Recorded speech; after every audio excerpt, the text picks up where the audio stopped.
Hi, I'm Joey Kuehler, Sales Agronomist with the Garden City Co-op. For this month's Ag Moment, I'm going to focus some attention on the current condition of the winter wheat crop. That seems to be garnering the bulk of the questions that I'm getting and my fellow salesmen at the co-op. Looking at this wheat crop, I'm standing at one now. Obviously, this would be what I would consider to be an average wheat crop for this year. Typically, it would be taller, better tillered, more robust than this is, but given the situation where we haven't had really any measurable precipitation since this crop was planted back in October or November, it's starting to show its effects. The main issue right now with this extended drought is that this crop hasn't had the opportunity to develop a crown root system. When the wheat is planted and germinates, the first root system comes out of the seeds called the seminal roots, and it picks up moisture and some minor nutrient amounts just to get the crop established. But over the long haul, we depend on the crown root system, which develops later on to develop and move through the soil profile to pick up the bulk of the water and nutrient needs that this crop will need. In order for that root system to develop, there has to be moist soil in that crown root zone, and when it hasn't rained for 3 or 4 months, obviously there's no moisture in that zone.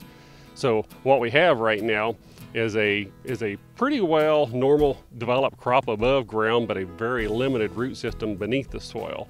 The winter in general was fairly mild, so even though sometimes this lack of root system going into the winter months and in the dormancy period can lead to winter kill issues, I'm really not seeing any of that. You can see this wheat field is greening up nicely and uniformly. It's just the main threat, as I said, the lack of the crown root system is going to impede its development to pull the moisture that is actually present down deeper in the profile up. So as it gets more and more advanced, as it gets out of dormancy and gets more into active growth, that's going to become more of an issue, especially as the days get longer and the temperatures get higher and the moisture demands on a daily basis increase. With that being said, with this extended drought, a rain sometime here in the realistically in the next couple of weeks even, could make a tremendous difference on the potential of this crop. It's the old timers used to say here when I moved to Kansas 30 years ago that wheat has 9 lives, and if you don't use 8 of them, you're probably not going to harvest a good crop. So I always fall back on that and kind of chuckle, and then really think that, well, you know, there's probably some validity to that. So while it's dry and things do not look great or look like we have tremendous potential right now, it's certainly too early to write the crop off.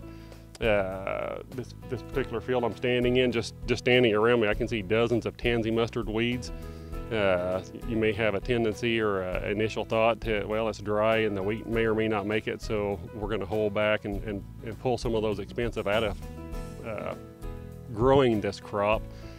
But I would urge you to look at the long range and think what if we let these weeds go now, and then we get a rain several weeks down the road, then the weeds are still going to have to be dealt with. So I would just encourage guys to look at this crop and look what it could do, manage it, go ahead and take care of the weeds. If there are any insect issues, take care of it, and let's just see what Mother Nature brings.